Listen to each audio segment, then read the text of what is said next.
čas otázkám a ještě eventuálnímu vysvětlení toho textu, tak jenom stručně vám řeknu, že ona sama je kromě spisovatelky pracovnicí v nakladatelství a v tom nakladatelství zpočátku se zabývala dětskými knihami a pracovala i na jejich vizuální stránce. Byla to vlastně taková editorská práce, kdy ona od dodaného rukopisu přes jeho korektury a práci s autorem šla až do tiskárny, ještě v tiskárně dohadovala výtvarnou podobu té knížky, čili je to vlastně taková komplexní práce s knihou. Určitě bychom to asi v našich nakladatelstvích taky rádi viděli.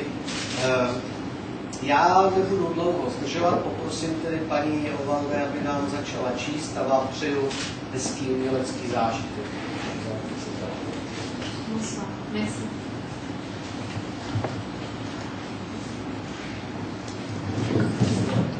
Rose Bustamante, la grand-mère maternelle de Vera Candida, avant de devenir la meilleure pêcheuse de poissons volants de ce bout de mer, avait été la plus jolie pute de Vatapuna. Répudiée à 14 ans par sa mère parce qu'elle n'était plus vierge, Rose Bustamante avait vécu chez des cousins sur les hauteurs de Vatapuna. Les cousins en question étaient ceux dont les fils avaient fréquenté d'un peu trop près Rose Bustamante. On n'avait pas su si c'était pour cette raison qu'il l'avait accueillie chez eux, mais ils l'hébergèrent pendant quelque temps avec une sorte d'indifférence frustre, comme si elle avait été une piquette de plus. Rose Bustamante avait fini par descendre à Vatapuna et faire ce que sa mère avait prédit qu'elle ferait. Elle s'était mise à son compte dans la cabane, aujourd'hui transformée en snack miteux. Ses clients pouvaient baiser avec elle pour une somme raisonnable en écoutant la mer qui tout sautait sur la plage, tout devant, à l'abri derrière la portière en capsule plastique multicolore. À 40 ans, se considérant trop vieille pour continuer son ministère, Rose avait cessé d'être pute. Elle ne se voyait pas travailler exclusivement de nuit pour ne pas effaroucher le chaland et n'imaginait pas se faire toute petite sur sa paillasse afin que ses rondeurs amollies passent pour des plis du drap. Elle s'était acheté une barcasse, une épuisette et un chapeau à large bord et elle s'était mise à pêcher des poissons volants pour les vendre au marché le mercredi et le samedi. Elle était habile, délicate et dure à la tâche, toute qualité qui lui avait fort servi dans ses deux métiers. Jusque-là, Rose n'avait pas eu d'enfant parce qu'elle ne le pouvait pas, ce qui avait été bien pratique. Elle trouvait le monde assez instable et violent pour se réjouir ouvertement de n'avoir pu enfanter.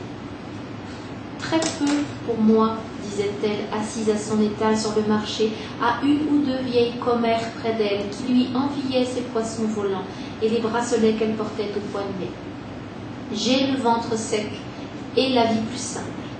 Et les vieilles acquiesçaient en la plaignant et en la jalousant, toutes à la fois, causant dès qu'elle avait son joli dos tourné.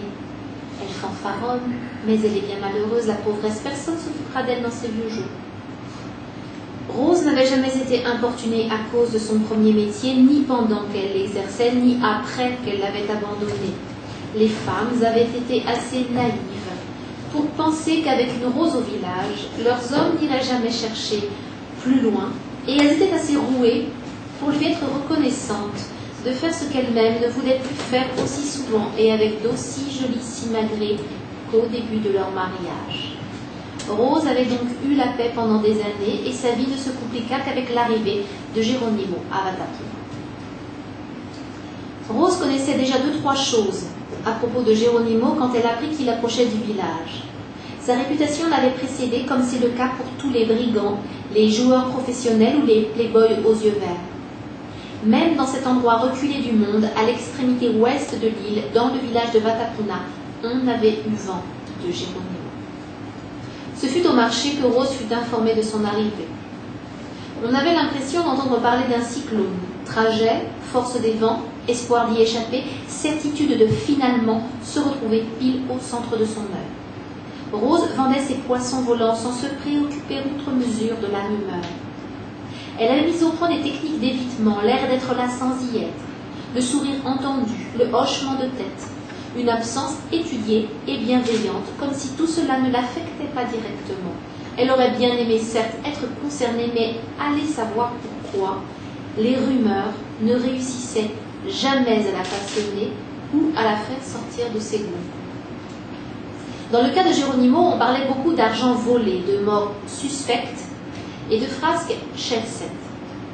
Personne à Vatapuna ne parvenait à prononcer jet set. Et d'ailleurs, aucun de ceux qui employaient ce drôle de mot ne savait véritablement ce qui le recouvrait. Ils avaient dans l'idée qu'il s'agissait essentiellement de gens qui passaient leur temps à sillonner les ciels du monde entier à bord de leur jet privé. En définitive, le terme englobait une sorte d'ennui de Richard et une vie désespérante et sans contrainte. On racontait à Vatapuna que Geronimo était protégé et qu'il faisait des affaires. On disait qu'il avait fait trucider 2 ou 3 anciens cadres du pouvoir, tout ça en chaussures bicolores, et qu'il trimballait des valises de dollars.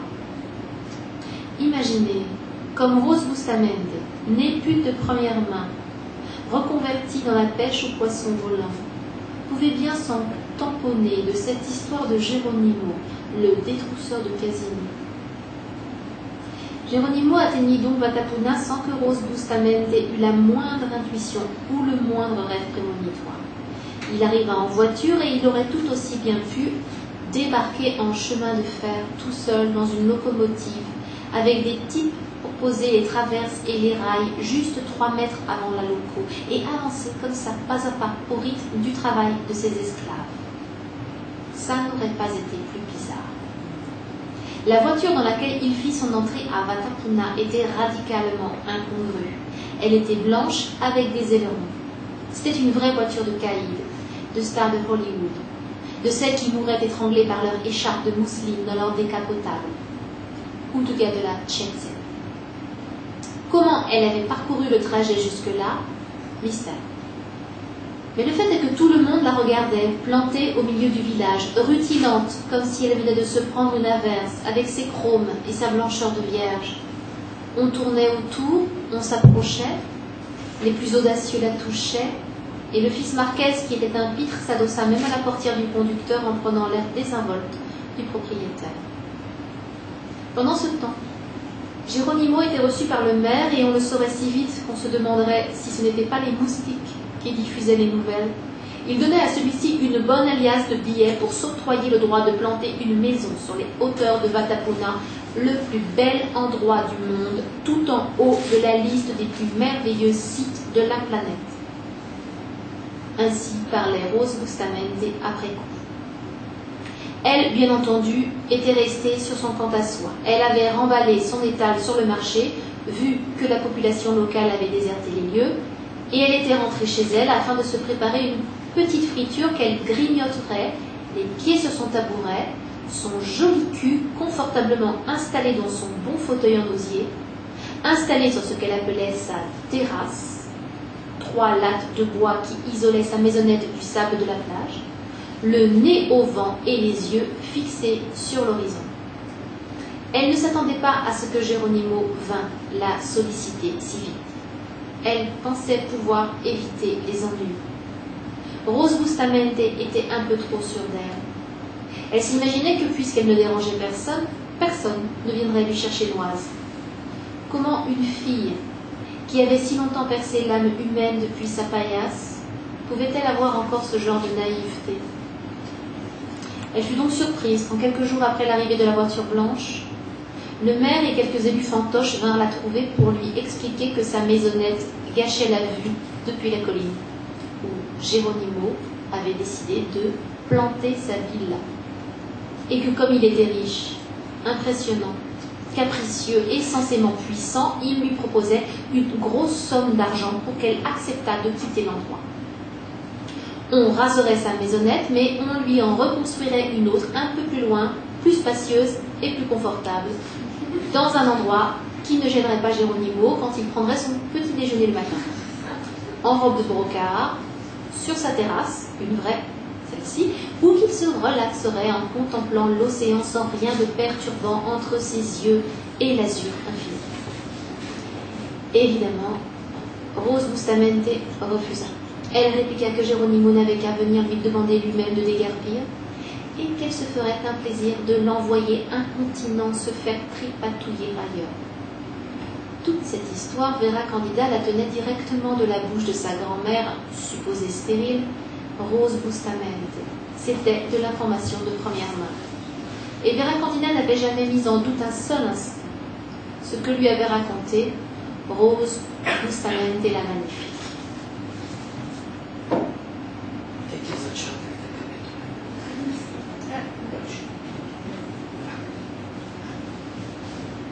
Geronimo fit bander Rose Bustamante à plusieurs reprises. Il restait dans la maison du maire, buvait du café avec quelques gouttes de rhum, ou alors il s'asseyait dans le bureau, fumant des cigarillos aussi toxiques que leur fumée tuait les petits oiseaux. Il patientait dans son costume clair. C'est ainsi qu'il voyait la vie, Geronimo. C'est ainsi qu'il l'imaginait sous ses latitudes, crapoté en complet de lin avec le notable du coin, certain qu'on finirait par accéder à sa tocade. Sauf que Rose Bustamante refusa de se déplacer et s'entêta. « J'ai autre chose à faire, lançait-elle en réparant ses filets. On rapportait ces paroles à Geronimo, qui accueillait la chose avec flegme, et répondait « J'ai une patience d'ange. » Chaque jour, un nouvel émissaire venait inviter Rose Bustamante à lui rendre visite. Les émissaires étaient estomaqués par son aplomb. Ils la supplièrent, puis ils finirent par prendre comme un affront l'obstination de Rose, oubliant qu'il ne s'agissait pas d'un homme qui faisait la cour à une femme, mais d'un capricieux qui désirait raser la maison de cette laborieuse. Ils dirent entre eux « Elle est arrogante, la vilaine, elle est suffisante. » Et quand ils allaient, fort mari, transmettre l'échec de leurs négociations à Geronimo, celui-ci souriait et il répondait toujours « J'ai une patience d'ange. » Mais un jour, ce qui devait arriver arriva. Un petit garçon de Vatapuna attendait Rose au retour de sa pêche. Il était assis sur la plage. Il la regardait revenir du large à l'abri sous son chapeau de paille verte. Cette paille n'est pas encore mûre et elle mûrit sur la caboche. Le chapeau change insensiblement de couleur jusqu'à devenir marron. C'est un plaisir pour les yeux et une surprise quotidienne un couvre-chef comme ça. La paille dort, puis brunit, et pour que le processus s'arrête, il faut la baigner chaque jour dans de l'eau citronnée. Comme les enfants portent souvent ce genre de chapeau à Vatapuna, ils dégagent tous une délicate odeur de citronnade. Mais trêve de couleur locale. Le petit garçon attendait Rose et jouait avec ses pieds dans le sable. Il les enfonçait, puis il remuait ses orteils et on aurait dit des bébés tortues qui émergeaient. Il aurait pu consacrer des heures à faire éclore des tortues orteils. Rose le vit de très loin. Il n'y avait que lui, assis sur le sable. Elle sentit un petit quelque chose dans son cœur qui se serrait. Elle se dit « ça se corse ». Et elle devina que l'affreux Geronimo était passé à la vitesse supérieure. Alors quand elle ramena son bateau sur la plage, il fallait voir les bras de Rose. Elle avait des biceps parfaitement dessinés. Puis, quand elle emporta son panier de poissons jusqu'à sa cabane, le petit garçon se leva et l'accompagna. « Je dois vous dire, Madame Rose, finit-il par annoncer depuis le seuil de la maison, sans pénétrer dans l'antre de l'ancienne prostituée, mais l'interpellant depuis la prétendue terrasse, je dois vous dire, Madame Rose, que Monsieur Geronimo vous commande 10 kilos de poissons volants pour la soirée de ce soir. » Il perdit le fil de ce qu'il disait. Il se demanda comment réparer sa répétition. Il s'embrouilla. « Pour la soirée de maintenant. » Il grimaça. « Pouvez les apporter là-bas » ? « Là-bas où » s'enquit Rose Bustamante en se plantant devant lui de toute sa hauteur de créature à biceps parfait. Elle mit les poings sur les hanches, se tint dans l'encadrement de la porte et le toisa. Elle n'aimait pas particulièrement les enfants. Il s'agissait en général de petites personnes moqueuses et bruyantes, qui n'avaient pas, jugeait-elle, développé une intelligence et un comportement plus élaborés que ceux d'un chiot de 4 mois. Le gamin recula d'un pas et le sol se déroba sous ses pieds. Il chuta. C'est chez le maire, grinça-t-il. Rose Bustamante ne l'aida pas à se relever, elle fit volte-face et elle rentra. Le rideau de capsule de pierre retomba. Le gamin ne sut que penser. Il s'était bien acquitté de sa mission, mais il n'avait pas de réponse à rapporter. Il se releva, il attendit un instant, il sauta d'un pied sur l'autre, puis s'en retourna.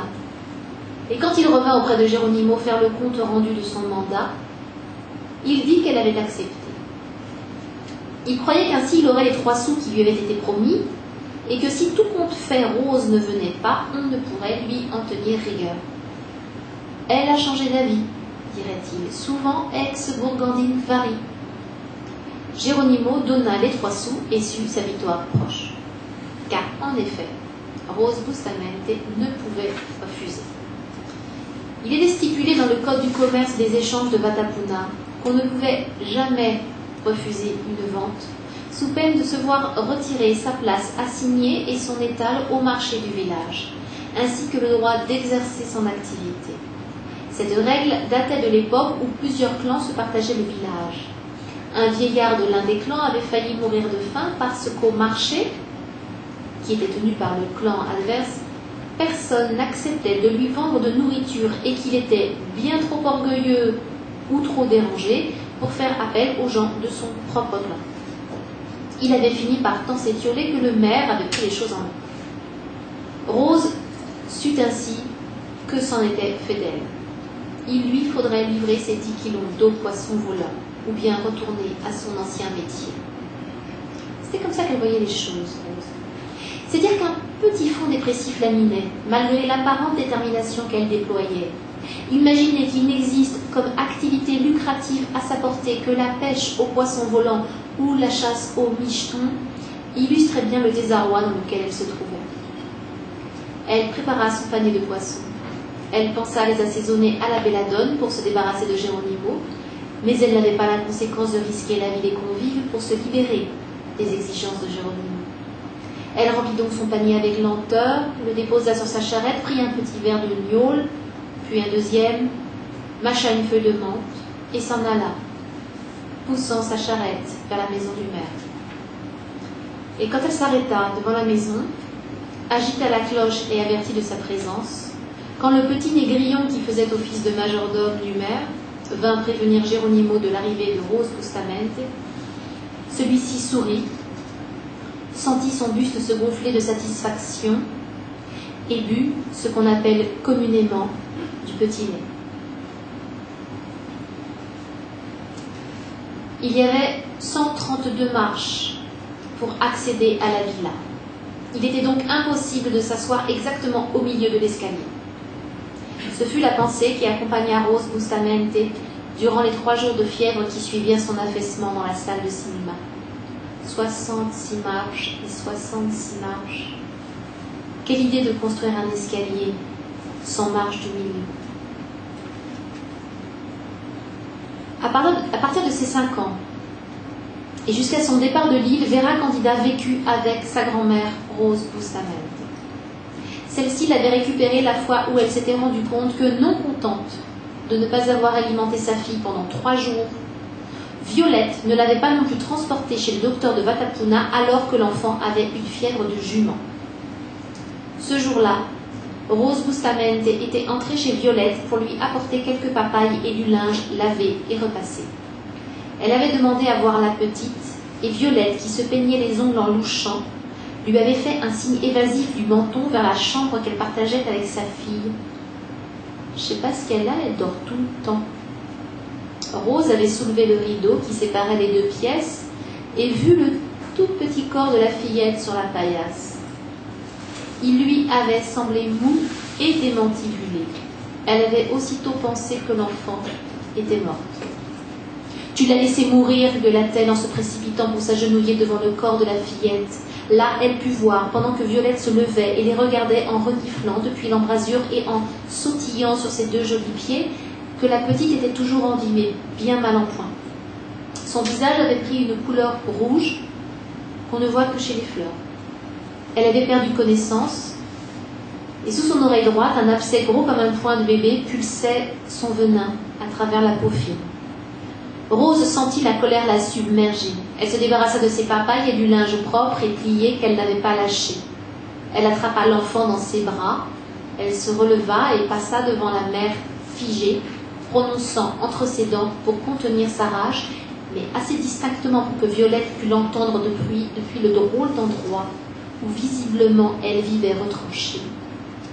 Et surtout, Violette Bustamante, ne reviens jamais, me réclamait ta fille. Violette les regarda sortir et ne bougea pas d'un pouce, inerte comme un tombeau.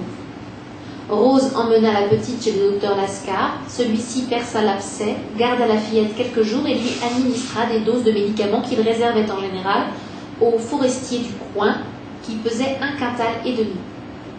Il finit par la rendre à sa grand-mère, encore faiblarde mais bien en vie. Il informa à Rose Bustamante que la petite portait sur son buste et ses cuisses des traces de griffures, des cicatrices et des bleus qu'elle n'avait pu se faire seule en jouant dans la courette de chez sa mère. Rose hocha la tête, devina la façon dont Violette devait parfois envoyer valdinguer la petite, et elle se dit que la décision qu'elle prenait était assurément la plus juste. Ce fut ainsi que Vera Candida s'installa chez sa grand-mère dans la cabane devant l'océan, ce qui fut la meilleure chose qui lui arriva jusqu'à son départ de Vatapuna. Au début, Vera Candida serait bien retournée chez sa mère. Elle se sentait immensément coupable de la rendre si malheureuse. Celle-ci, quand elle trouvait ces mots, lui servait tous les regrets qu'elle éprouvait, tous les serments qu'elle s'engageait à ne jamais rompre, et toute la tristesse dans laquelle elle vivait depuis que grand-mère lui avait enlevé sa fille bien-aimée. « Oui, je ne sais pas toujours bien m'y prendre, disait-elle. Je t'aime pas comme il faudrait, mais je t'aime de tout mon cœur. » Répétait-elle avec l'application et l'humilité d'un mari violent. « Tu verras, ce ne sera pas comme avant. » Et au début, la petite avait l'impression d'osciller et de fléchir. Elle préférait s'en tenir à un mutisme prudent, de peur de fondre en larmes, et elle se concentrait sur ses devoirs en verrouillant toutes les écoutilles, pour ne pas dans l'instant sauter sur ses pieds, tendre à sa mère la laisse qui lui pendait encore au cou, et la suivre jusqu'à la maisonnette où elle avait été négligée pendant des années. Quelque chose chez sa mère la menait plus loin qu'elle n'aurait voulu. Si elle ne partait pas dans la seconde rejoindre celle-ci, c'était juste parce qu'elle avait peur que sa grand-mère ne se mît très en colère contre elle et ne voulut plus la voir.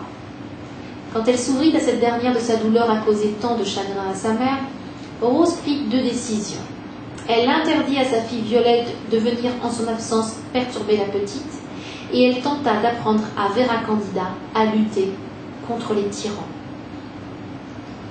Elle lui apprit aussi à ne pas accepter les compromissions avec les dits tyrans.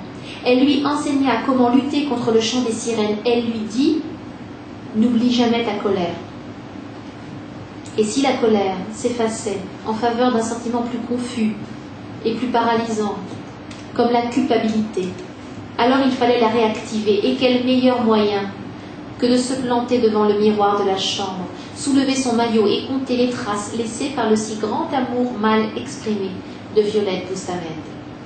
Dans ces moments-là, Vera Candida se collait au miroir pour sentir la fraîcheur d'hiver sur sa peau, puis elle soufflait pour créer de la buée et dessiner sur la surface si lisse des formes rondes et des volutes. Elle remontait ses cheveux et touchait la balafre blanche et soyeuse qu'elle avait sous l'oreille. Ces cicatrices-là, mon sucre, sont des étendards, disait grand-mère Rose. Au fond, c'est un avantage, toutes ces coupures bien visibles. Quand le mal qui t'est fait est seulement à l'intérieur, mais sache, ma princesse, qu'il peut être aussi taraudant et aussi violent que des coups de poing, alors ne pas perdre de vue ta colère et ta juste rage demande un bien plus gros effort. Rose Bustamante fut une grand-mère formidable. Elle débitait des sentences à tout bout de champ, et Vera Candida les notait. Elle disait par exemple « Il y a des gens qui pensent qu'il suffit que vous leur plaisiez pour qu'ils aient droit à votre corps. Attends la coïncidence des corps, ajoutait-elle. Il faut que tu ne saches plus où commence ton corps et où finit celui de l'autre, complétait-elle. » Vera Candida avait 14 ans et vivait depuis fort longtemps chez sa grand-mère quand Violette fut retrouvée morte dans la forêt, le visage déjà ruisselant de fourmis. Ce fut la petite nièce du maire qui vint avertir Rose Bustamante et qu'on avait découvert sa fille morte sous les palétuviers. Rose prit 10 ans dans l'instant, son visage fléchi, la peau de ses joues s'effondra. Elle se tourna vers Vera Candida comme si elle la suppliait de quelque chose, et Vera Candida aurait tout donné pour deviner de quoi il s'agissait. Et puis Rose lâcha sa cuillère en bois qui tomba sur le sol, elle abandonna la préparation du dîner. Elle dit à Vera Candida « Ne bouge pas !» Et elle sortit, escortée par la nièce du maire. Vera Candida désobéit et suivit à bonne distance sa grand-mère qui filait derrière la nièce du maire. Elle marchait à petits pas rapides et silencieux, et c'était comme de tailler son chemin dans du verre. Elle pensa « C'est la nuit de la mort de ma mère. » Autour du corps de Violette Bustamante, que personne n'avait encore touché, parce qu'on attendait Valdès, le policier du coin, et qu'il était introuvable. Il y avait 3 femmes de l'âge de Rose, et puis le fils du maire, l'amant de Violette. Il pleurait, comme s'il avait aimé Violette, ou comme s'il avait perdu un objet dont il ne pourrait plus se passer, ou comme s'il avait fait une grosse bêtise, ou oublié une chose importante et qu'il n'était pas sûr qu'on le lui pardonnerait. Vera Candida, embusquée derrière un palmier à huile, le regardait et se dit « Il a l'air dépravé et benet. » Elle réfléchit à ce qu'elle entendait parfois à l'école et qui la concernait. « Tu es la fille d'une idiote et d'un benet. » Ce n'était pas toujours méchant. C'était comme si tout un chacun s'étonnait qu'elle fût une fille visiblement normale, malgré cette hérédité. Rose Bustamante prit sa fille dans ses bras. Les 3 femmes voulurent l'en empêcher en prétextant qu'il fallait attendre Valdès, le policier, mais Rose Bustamante les éloignait d'un geste péremptoire. Elle balaya avec un mouchoir les fourmis sur le visage de sa fille et elle dit « Aide-moi !» Et le fils du maire arrêta de pleurer et l'aida à soulever Violette, et ce fut lui qui la porta dans ses bras, comme s'il portait sa mariée. Vera Candida suivit le cortège. Il faisait si sombre maintenant que personne n'aurait pu la reconnaître. En traversant Batapunta, le cortège prit de l'ampleur. Le policier Valdès débarqua et se mit à gueuler qu'on n'avait pas à bouger le cadavre, mais personne ne lui répondit. Aussi se joignit-il à la procession jusqu'à la maison du maire. Quand le fils du maire entra dans la maison de son père, Vera Candida fit demi-tour et retourna chez elle. Là, elle se posta au milieu de la cuisine et elle se mit à sauter sur place le plus haut possible. C'était un truc de Peul ou de Massaille. Elle savait plus bien. Elle sautait et son cerveau lui semblait brinque-baller de droite à gauche et contre le fond de son crâne, et ça assommait et ça rendait tout mou et ça extirpait du monde. C'était parfait. Elle finit par se mettre au lit comme saoule et dormit 20 heures. Quand elle se réveilla, sa grand-mère était assise sur les marches et fumait l'un de ses affreux cigarillos. Elle pleurait en émettant de petits bruits inédits et en regardant le soleil. Rose Bustamante avait alors plus de 70 ans. Elle se considérait comme une très mauvaise mère et une grand-mère acceptable. Elle décida de faire enterrer sa fille sans chercher à savoir ce qui lui était réellement arrivé. Il semblait que Violette avait tant bu qu'elle était tombée dans le coma. Le seul point douteux qu'on aurait pu être tenté d'éclaircir concernait le nom de la personne qui l'accompagnait et qui l'avait abandonnée dans un tel état, sous les palétuviers.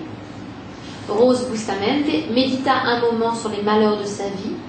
Elle eut pitié d'elle-même, puis se reprit. Elle demanda à sa petite fille Vera Candida de monter la colline pour aller avertir Geronimo de la mort de sa fille et de l'enterrement de celle-ci pour le surlendemain. Vera Candida, un peu secouée de voir sa grand-mère se laisser aller à un apitoiement pâteux dont elle était si peu coutumière, obéit à celle-ci et grimpa la colline jusqu'à la villa de ce grand-père qu'elle n'avait jamais encore rencontré. Il vivait toujours dans sa maison en ruine et il n'en sortait plus. Vera Candida portait une robe de coton rouge à bretelles, un châle crocheté noir et des tongs jaunes, dont l'épaisseur de la semelle mesurait à peine plus de 2 mm, ce qui lui permettait de sentir tous les infimes cailloux du chemin. Elle avait les cheveux nattés et arborait le même regard furieux que sa grand-mère. Avec le heurtoir, elle frappa à la porte au sommet des 130 de marche. Elle était tremblante. Excusez-nous, il y a un problème technique, ça ne marche pas. Il paraît que ça ne marche pas. Ah, ça saute trop vite.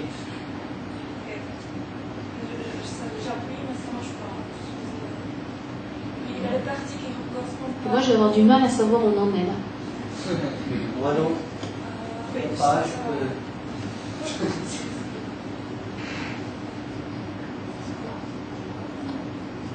Tak, teď stránku po stránce. Pomalu, prosím. Ještě. Nemůže to pomalinku skákat. Nejde. Aha. A nedá se to klikat rovnou v počítači, tedy tím pádem.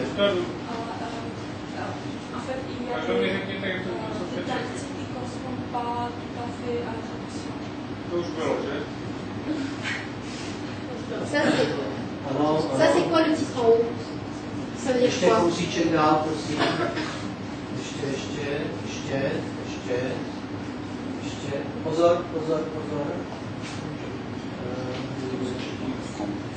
Ça c'est, je l'ai lu, c'est ma princesse, machin, ça c'est quand la grand-mère elle est... Ouais, ça c'est... A tak ještě jdeme dál, prosím. Les fourmis. Oui, les fourmis, c'est ça, c'est ça que je suis en train de lire. Je lis la fin de ce... Je suis en train de lire la fin. À quel camp? C'est là, normalement c'est là. A ta technická blbost to nejde, jo? Aha. No a Tak se posaďte k počítači. můžete si říct ten Pojďte si sednout tak. Budete mít asi jednodušší. Já jsem omlouvám, abych vám pomohl, ale nikdy jsem to nedržel v ruce, ten malinký stroječek. Tam ještě jenom problém v tom, že vlastně všechny přeskoková pasáže, že nečte všechno to, co je tam. Ale kromě drobných závorek, to se to není tak rozdíl. To bylo jako karaoke, musím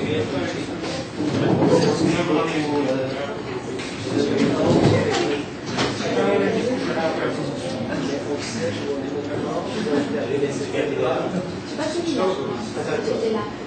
Quel písmen?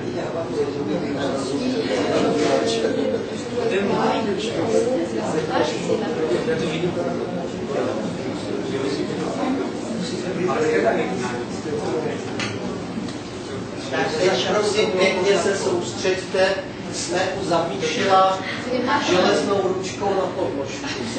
Možná budeme číst kousíček zpátky, jenom dvě zpátky a jsme na téhle stránce, jsme správně.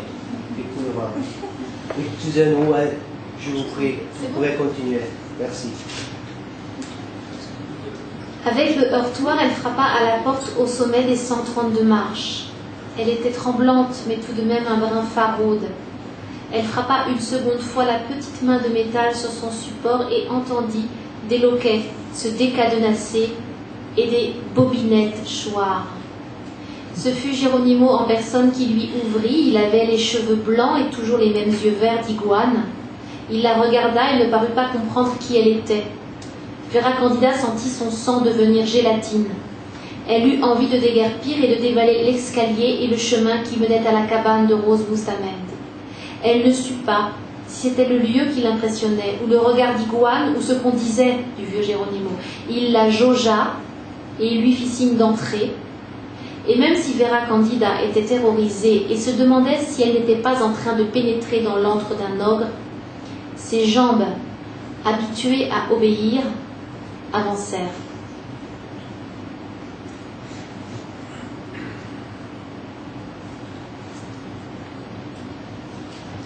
Juste avant que Monica Rose ne naquît, Vera Candida avait encore une idée très floue de ce qui l'attendait.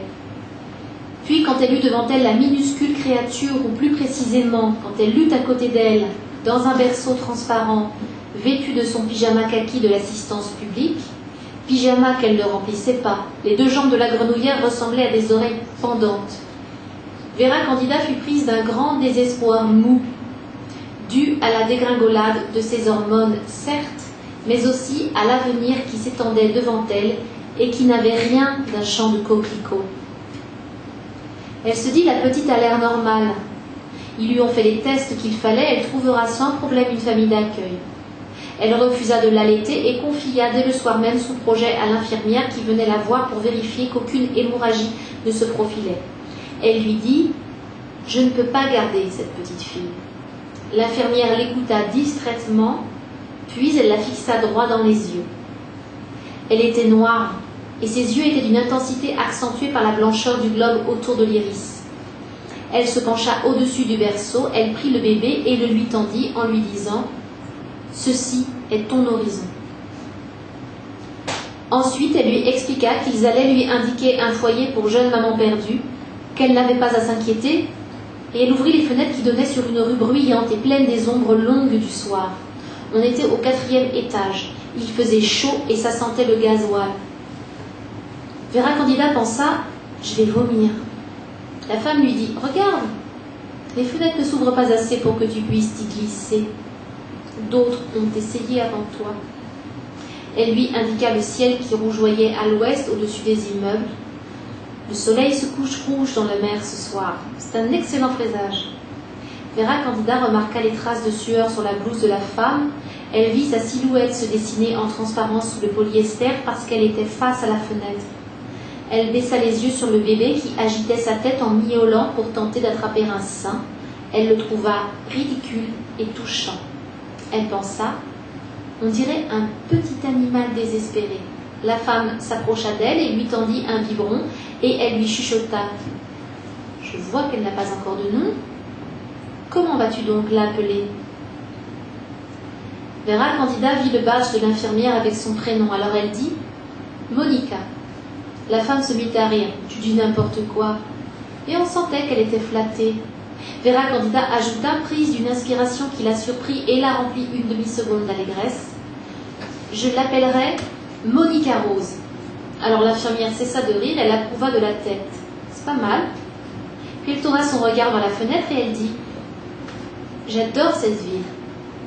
Puis elle s'en alla, et Vera Candida remit le projet de mettre fin à ses jours un peu plus tard, comme elle aurait éloigné la prochaine cigarette. Il s'avéra que Vera Candida aurait aimé ne pas élever Monica Rose, ou plutôt qu'elle aurait aimé ne pas en faire un animal civilisé. Elle aurait voulu, par exemple, ne jamais lui brosser les cheveux. Elle aurait voulu que ses cheveux deviennent une tignasse emmêlée, ou un peigne aurait tenu debout. Elle aurait aimé que la petite ne se lavât jamais. Elle lui serait apparue plus propre et plus vierge si elle n'avait pas eu à la toucher. Elle la voyait comme une forêt qui abriterait des cercles magiques et une végétation inviolée. Elle aurait aimé qu'elle restât à l'état sauvage. Mais au moment où elle sortit de l'hôpital, son bébé sous le bras, Vera Candida n'en était pas encore là. Les soins qu'elle allait donner à la petite personne avec laquelle elle venait de faire connaissance la maintiendraient en éveil pendant quelque temps. Ce seraient les gestes qui rythmeraient sa journée et l'obligeraient, à cause de leur caractère répétitif et de la concentration qu'ils requéraient, à ne pas sombrer le regard vide et les bras pendants. Vera Candida se rendit à l'adresse du foyer qu'on lui avait indiqué. C'était une vieille bâtisse décrépie avec des bizarreries rococo comme des têtes d'espadons en plâtre qui encadraient la porte d'entrée. Elle était située dans une rue parallèle au front de mer. Derrière la grille, il y avait des palmiers, des magnolias et des filles assises qui fumaient sur les marches de pierre et lançaient des graviers devant elles d'un air pensif. Vera Candida eut l'impression d'arriver dans une clinique pour cas extrêmes. Elle portait son bébé contre elle, maintenu dans un châle par un complexe système de nœuds. Elle se demanda ce qu'elle foutait là. L'une des femmes se leva des marches, jeta sa cigarette dans les graviers et se dirigea nonchalamment vers la grille en regardant le ciel comme si elle s'attendait à une averse. Vera Candida recula d'un pas. La femme qui était maintenant à la grille attrapa les barreaux et y colla son visage. Vera Candida était en train de faire demi-tour, la femme l'interpella. « Hé !» Vera Candida fit comme si elle était devenue sourde et elle continua à s'éloigner. La femme insista d'une voix tonitruante. « Hé !» Vera Candida se dit « Elle veut de l'aide. Elle est prisonnière. » Elle hésita une demi-seconde. « Elle veut que je l'aide à s'échapper. » Mais la femme ouvrit la grille et mit un pied dehors. « Tu m'entends quand je t'appelle ?» Vera Candida se rapprocha, elle bredouilla. « Je ne savais pas que tu me parlais. » La femme haussa les sourcils comme si elle découvrait qu'elle avait affaire à une semi-demeurée. « Tu veux rentrer ?» Vera Candida pesa les pour, pesa les contre. Que craignait-elle en substance à part qu'on la renvoie à Vatapuna? Elle avait une lettre de recommandation de l'hôpital dans sa poche. Elle pense à dire à la femme qu'elle repasserait qu'elle ne faisait que jeter un œil, mais celle-ci lui dit « Allez, viens !» et s'effaça pour lui permettre d'entrer. Vera Candida la suivit docilement, soulagée que quelqu'un d'autre qu'elle eût pris cette décision, se disant « Advienne que pourra », se sentant d'une légèreté étrange, comme si elle avait déposé devant cette grille un lourd fardeau de linge mouillé. La femme referma le portail et fit « Dépêche-toi d'entrer avant que les Doberman rappliquent. » Vera Candida s'arrêta net. « Je rigole, » dit la femme en levant les mains à la hauteur de son visage, paume bien visible et dédramatisante. Elle sourit à Vera Candida. Vue de près, elle ne ressemblait plus vraiment à une femme, à cause du fond de teint et de ses yeux un peu globuleux et d'une bizarrerie au niveau de la mâchoire. On aurait plutôt dit un mec qui se faisait passer pour une femme et qui n'y arrivait qu'à une certaine distance et sous une certaine lumière. Et Vera Candida se dit « Oh là là, je suis tombée dans une maison close. Grand-mère Rose m'avait bien mise en garde. » Alors elle s'arrêta net et elle demanda « C'est un bordel ici ?» La femme masculine fronça les sourcils, puis elle lui fit signe de la suivre. « Je te déconseille de dire quelque chose de ce genre à Madame Kaufmann. » Elles montèrent les marches et pénétrèrent dans le bâtiment par la grande porte en bois sculptée d'une guirlande de poulpes. L'une des filles assises lança « Bienvenue au palais des morues » et les autres se mirent à glousser, et Vera Candida se sentit minuscule, et elle mit la main sous les fesses du bébé, pressant l'enfant contre sa poitrine, à tel point qu'elle se mit à gigoter et à geindre. Au palais des morues, les filles croisaient les bras, plantées dans les couloirs. Vous avez supprimé quelque chose très probablement, n'est-ce pas? Peut-être. C'est supprimé cette année. Si, c'est après. Ce chapitre. C'est après. Et encore après? Si, après là. Ještě kousek dál, prosím. Ještě novou kapitolu. Une fois à l'âge de 18 ans. Ouais, non, ça c'est après. Encore après, tak ještě Je potom. Ještě kousek dál, prosím. C'est quoi le titre là? Le titre, c'est la question importante. Ah, ça c'est la fin. To je konec. Tak, Non, peut-être qu'en fait, on n'a pas le passage sur... C'est pas grave. Hein. Et on cherche quoi maintenant? On cherche ça. Attendez, 106. Je parlais des mourus, les filles croisaient les bras contre le dos.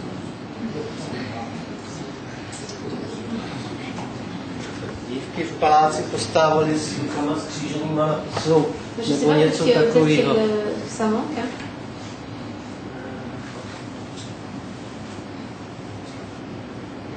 Le passage avant, il finissait par le bébé dans les bras de la... Děťátko v náručí. Monique Rose Batracien, ça c'est celui-là que je viens de lire. Ah oui, donc en fait, juste après, remonte. Trošku zpátky, prosím. Před aritmetiku, stop, moment. Donc ça, t'as pas de page, je vais 25. Moment, nespěchejte. Voilà, 17. Alors la suivante. Ok, bon, bah, il n'y est pas alors, elle n'a pas traduit. C'est bizarre parce qu'hier, il y avait pas de problème. Hier c'était là. Ben, je sais pas, mais en tout cas, personne n'a fait le moindre. Moi, je ne sais pas, je ne me retournais pas. Je sais, ici, il faut être prudent parce qu'il y a des gens qui parlent français dans le public. Il faut contrôler tout ça. Je suis désolé, mais. Ah, mais non, mais c'est pas qu'est-ce qu'on grave. va faire maintenant? Eh bien, je ne lis pas le passage, donc pour ceux qui ne peuvent pas le comprendre, c'est pas drôle. Donc, je vais lire arithmétique. Aritmetiku, jak tam dejte, jak jsme už jednou udělali tu. Ano, ouais. Díky. Je crois que c'est ça. Arithmétique et puis qui suit. Ce qui suit, c'est quoi? Et puis la suite, ouais. D'accord. Pendant des années, quand Monica Rose s'assoirait sur le canapé entre Vera Candida et Ichaga, elle se serrerait contre eux, bougerait son mini-cul comme si elle se faisait un nid, les prendrait par le bras et dirait « On est bien tous les deux ». La première fois, Vera Candida rectifierait. On n'est pas deux, on est trois. Et Monica Rose répondrait « On est bien quand même ».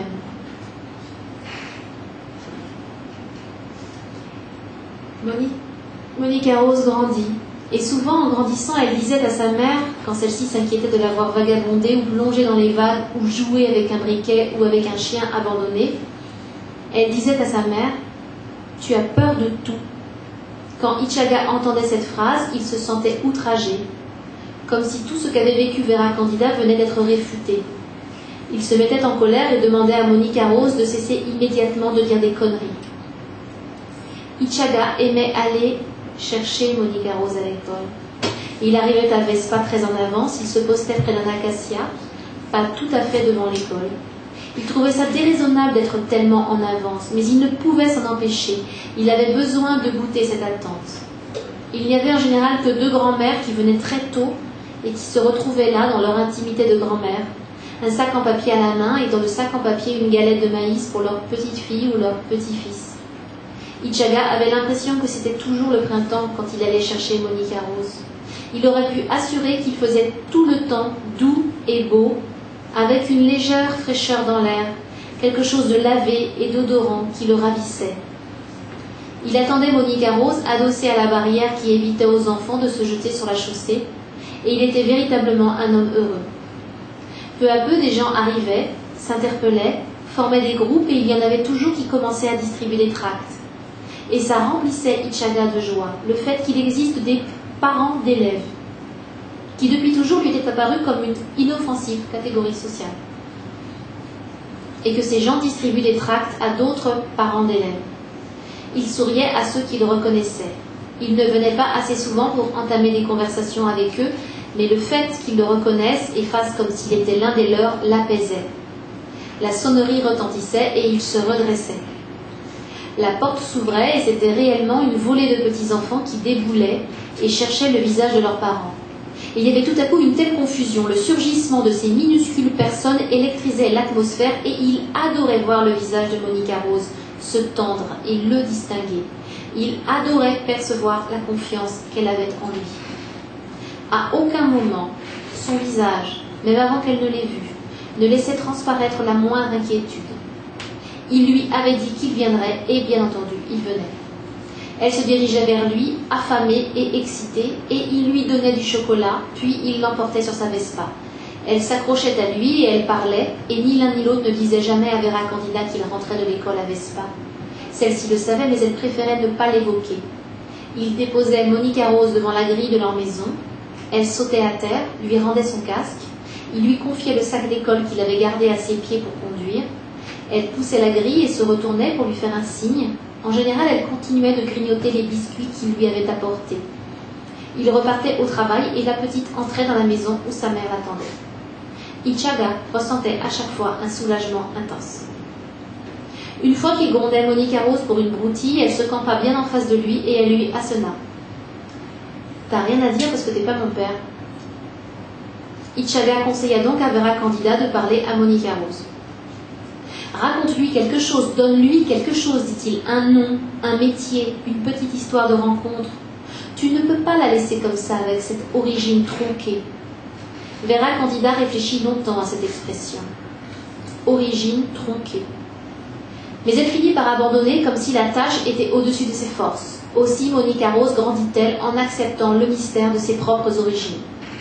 Elle fit de ce silence l'un des éléments les plus brillants de sa cuirasse. Un jour, alors que Monica Rose avait 15 ans, comme il passait devant son lycée, Ichaga vit des élèves sortir. Il s'arrêta, il la repéra, et elle était quelqu'un d'autre. Et il put voir à quoi elle ressemblerait quand elle serait adulte. Il sut très distinctement quel genre de femme elle deviendrait. Elle bavardait, elle riait et se pliait littéralement de rire comme si ce qu'on lui racontait là était la chose la plus drôle du monde. Puis elle l'aperçut et il lut ce que ses lèvres dirent à ses 2 copines. Ses lèvres dirent « C'est le mec de ma mère ».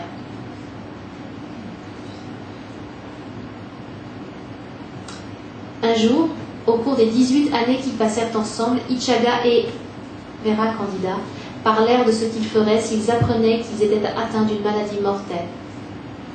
Ichaga avait dit que si on lui annonçait qu'il allait bientôt mourir, il resterait auprès de Vera Candida et tenterait de goûter pleinement les derniers moments à vivre auprès de sa bien-aimée.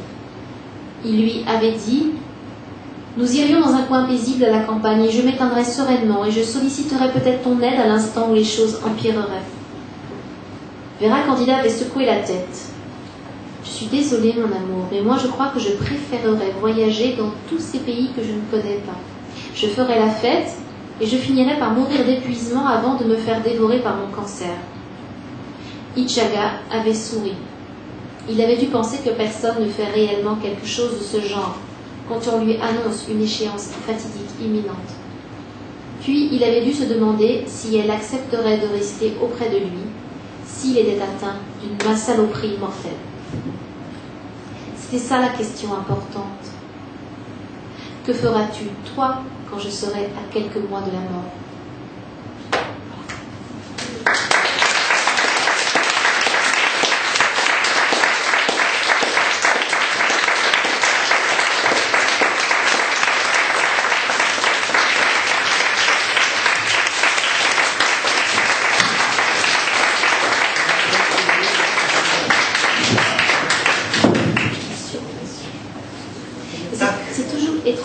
Le moment où on lit le texte, parce que le fait qu'il soit traduit, je me disais, oh là là, ça c'est difficile à traduire, comment elle a réussi à traduire palais des morues, parce qu'en français, morue, ça veut dire à la fois, c'est un poisson, mais c'est aussi évidemment une pétasse, une morue, donc ça parle de leur ironie. Je vždycky velmi obtížné při tom autorském čtení uvědomovat si konkrétní úskalí v textu. Když čtu, tak si říkám, tady je to těžké francouzsky, jak to asi ten překladatel nebo ta překladatelka přeložili. Například to Le Palais de Mory, ten čupčí palác. Mory je samozřejmě mnohovýznamové slovo ve francouzštině a nemusí to znamenat jen tohle, ale já nikdy nevím, jak si s tím překladatel poradil. Donc voilà, en plus il est derrière et pas toujours le bon texte, c'est un peu angoissant. Je to trošku stisnující mít ten text za sebou a nemoci to kontrolovat. Je n'en doute pas, mais on se pose ces questions même. Říkám paní Ovalde, že to většinou až na tvrdé i v prima dobře přeloženo, ale že může být klidná.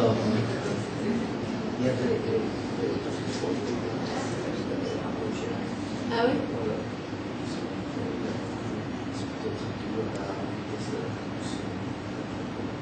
Tak, máte-li nějaké otázky? Já ten mikrofon dám prvnímu a vy si opak budete přehazovat, ať ušetříme jednu technickou sílu.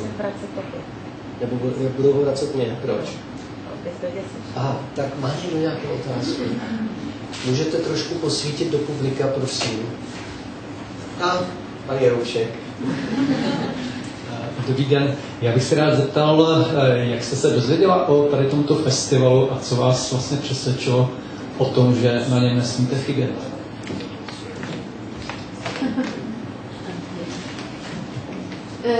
J'ai été invitée directement par quelqu'un de la maison d'édition, alors je ne sais plus comment on dit, de Brno. Byla jsem přímo pozvána někým z vydavatelství brněnského Větrné mlýny.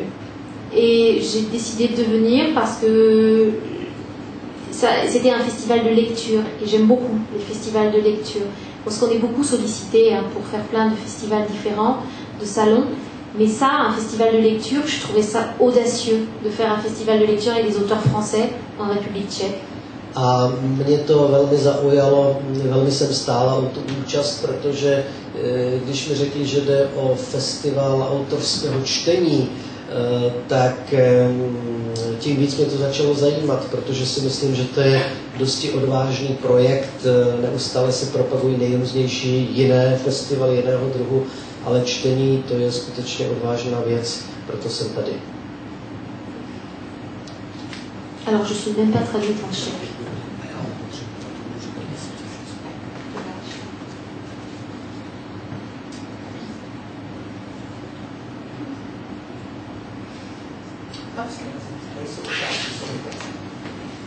Dobrý večer. Mám takovou rychlou otázku. Když se něco musí vysvětlovat v závorkách, tak to myslím není dobrý. To by nemělo. Děkuji.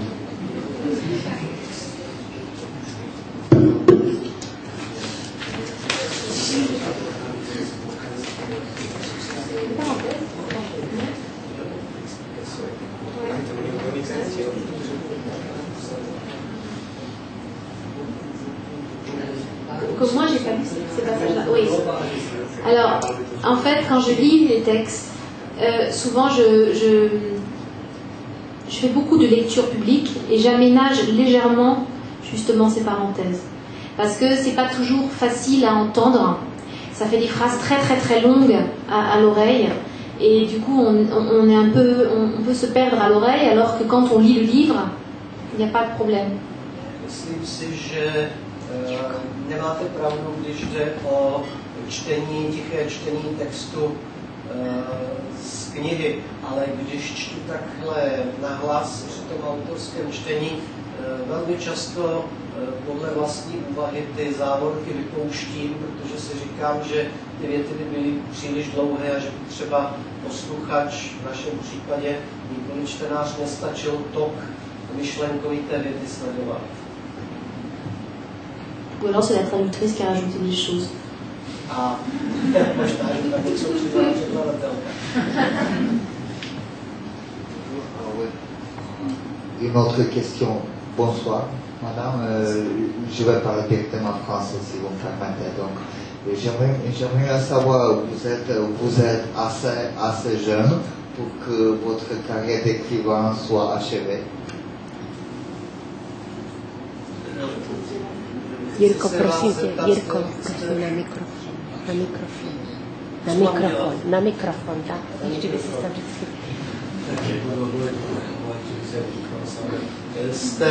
Jste velmi mladá, takže vaše kariéra spisovatelky ještě není na vrcholu.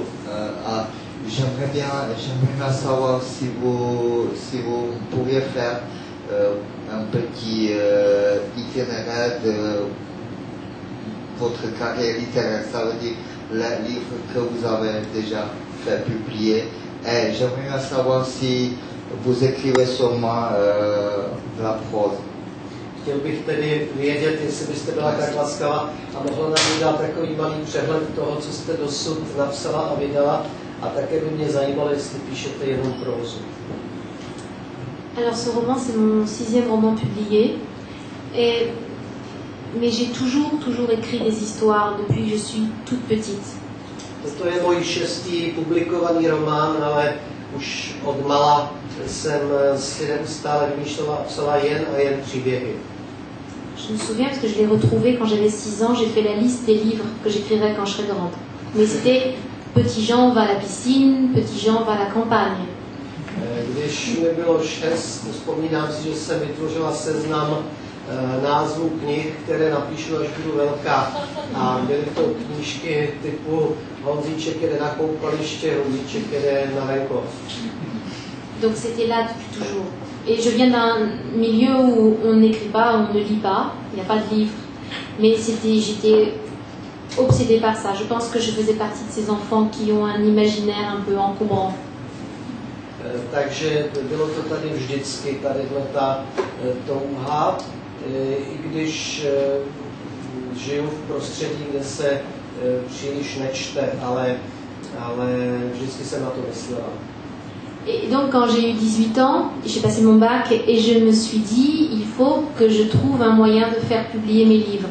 Je me disais, venant d'où je viens, ça sera compliqué. Donc j'ai fait des études très courtes pour travailler dans l'édition, mais avoir un métier très technique dans l'édition.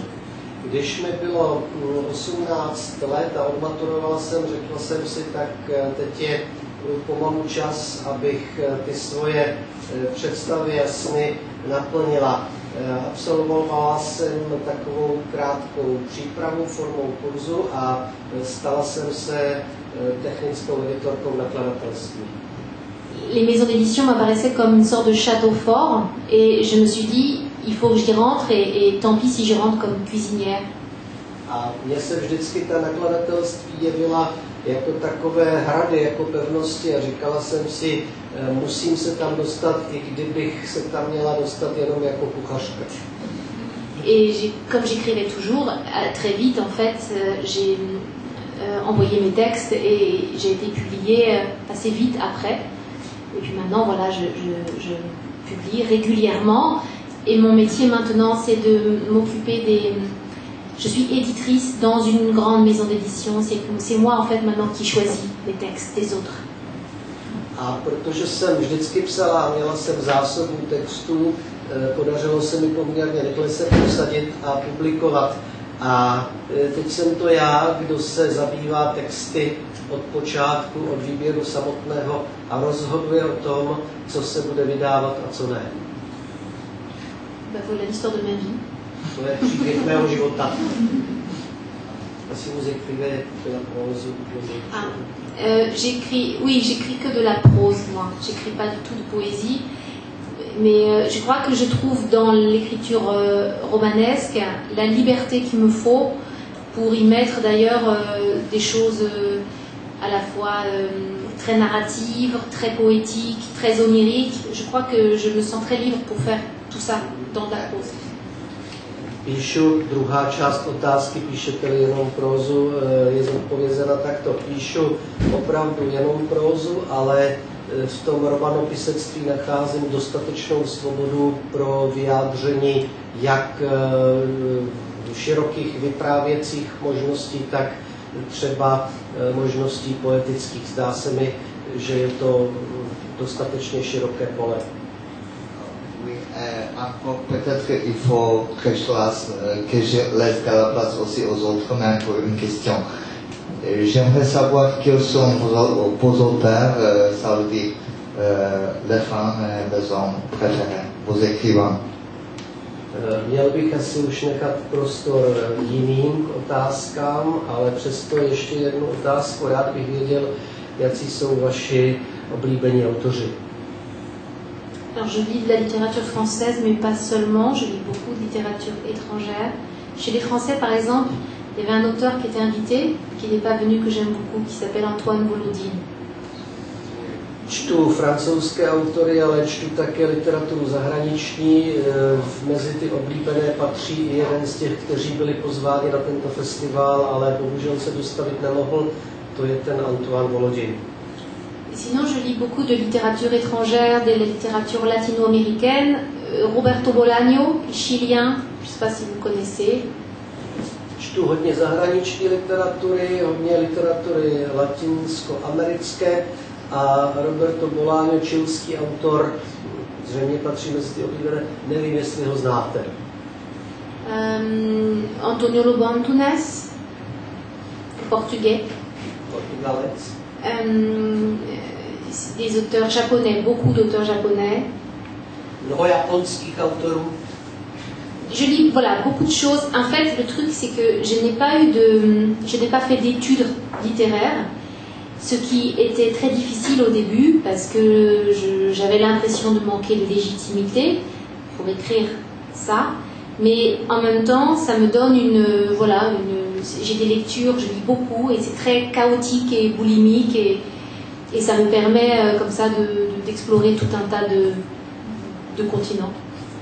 Já jsem literaturu nestudovala, což mi zpočátku připadalo poněkud limitující, jako by mi scházelo oprávnění k výkonu té práce, kterou jsem si vybrala, ale nahrazuju to tím, že čtu chaoticky, téměř bulimicky a cestuju tak po všech možných kontinentech v rámci literatury.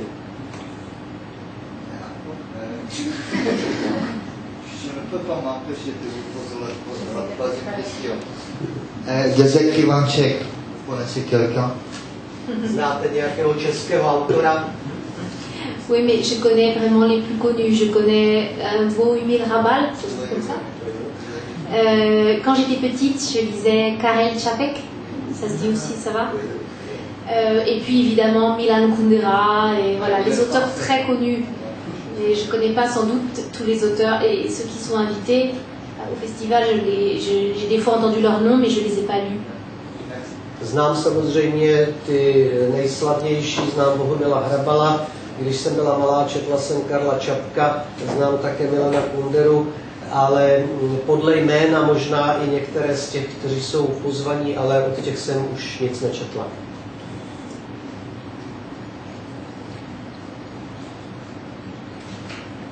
Tak ještě jedna, dvě otázky. Prosím. Můžete. Můžete. Ok, voilà, pardon. Bonsoir. Donc, peut-être c'est lié aux extraits que vous avez lus, mais effectivement, bien sûr, ça veut se situer peut-être en Amérique du Sud, mais par certains côtés, ça pourrait aussi se situer à Paris ou dans une ville française. Donc, comment vous expliquez en fait que ce n'est pas très précisément le cadre en fait du roman n'est pas très précis. Možná je to tím vybraným, nebo těmi vybranými úryvky, že se člověku zdá, že se děj vašeho románu situuje někam do Latinské Ameriky, ale zrovna tak by to možná mohla být Paříž nebo nějaké francouzské městečko či vesnička. Jak byste se k tomuhle vyjádřila? Cela dit, je pense pas qu'on pêche des poissons volants à Paris. Hein. Chacun de mes livres, chacun de mes romans se passe dans un territoire imaginaire. Každá z mých knih se odehrává v nějakém imaginárním prostoru. Là, évidemment, c'était plus typé. Parfois, ça l'est beaucoup moins. Ici, c'était plus typé. Tout le monde a compris, les journalistes, les lecteurs, que ça se passait en Amérique latine. Mais au fond, moi, ça m'importe peu. Ça me permet d'explorer des territoires imaginaires, ça me permet de les rendre les plus réels possibles, mais je leur invente une végétation, des coutumes, des métiers, un bestiaire. Je peux inventer ce que je veux. Moi, je pense que j'ai écrit parce que c'était la possibilité de la plus grande liberté. C'est pour cette raison. U téhle knížky to tak bylo, většina literárních teoretiků i kritiků hned pochopila, ano, to se odehrává v Latinské Americe, ale je to imaginární teritorium a já mám tuhle práci s imaginací ráda, protože mě to dovoluje vymýšlet si prakticky reálie od A až do Z. Já si mohu vymyslet nejen jména lidí a názvy míst, ale i řemesla, kterými se lidé v té oblasti zabývají, mohu si dokonce vymyslet zvířectvo a to všechno mi připadá jako netušený druh svobody, který mohu zkoumat. Quand j'ai commencé à publier, on m'a dit attache-toi plus au réel. Když jsem začínala publikovat, říkali mi drž se víc skutečnosti. Et maintenant, le fait que ce soit des histoires dans des mondes inventés et qu'elles ont du succès, du coup évidemment ça légitime tout et maintenant on me dit que c'est ça qui fait la singularité. Mais pendant des années on m'a dit attache-toi plus au réel et j'essayais et à chaque fois ça dérapait. A teď tedy, když tento druh psaní má úspěch, knihy se dobře prodávají, najednou samozřejmě to můj styl psaní zcela ospravedlňuje a už mi nikdo nic podobného neříká, ale dřív, opakuji, pořád mi říkali drž se reality a já jsem se přesto pořád snažila té realitě trochu uniknout. Tak já možná, Jirko, jestli dovolíš, řeknu, že dneska jsme si připravili v rámci doprovodného programu, kromě tradičních palačinek a občasné ochutnávky sýrů, ochutnávku moravských vín. Takže abyste stihli ještě něco ochutnat před českým čtením, tak bych možná skutečně vyhlásila absolutně poslední otázku.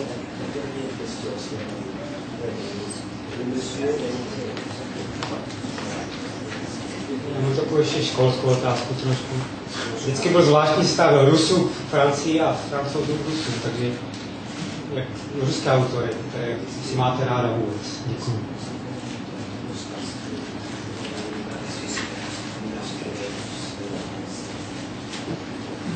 Oui, moi, je connais mal en fait la littérature russe, mais enfin mal, j'ai lu les Russes classiques, je dirais, mais autour de moi, les auteurs, les jeunes auteurs que je connais, les jeunes auteurs français, sont tous fous de littérature russe, et c'est très étonnant en effet l'attrait de la littérature russe pour les jeunes générations d'auteurs français.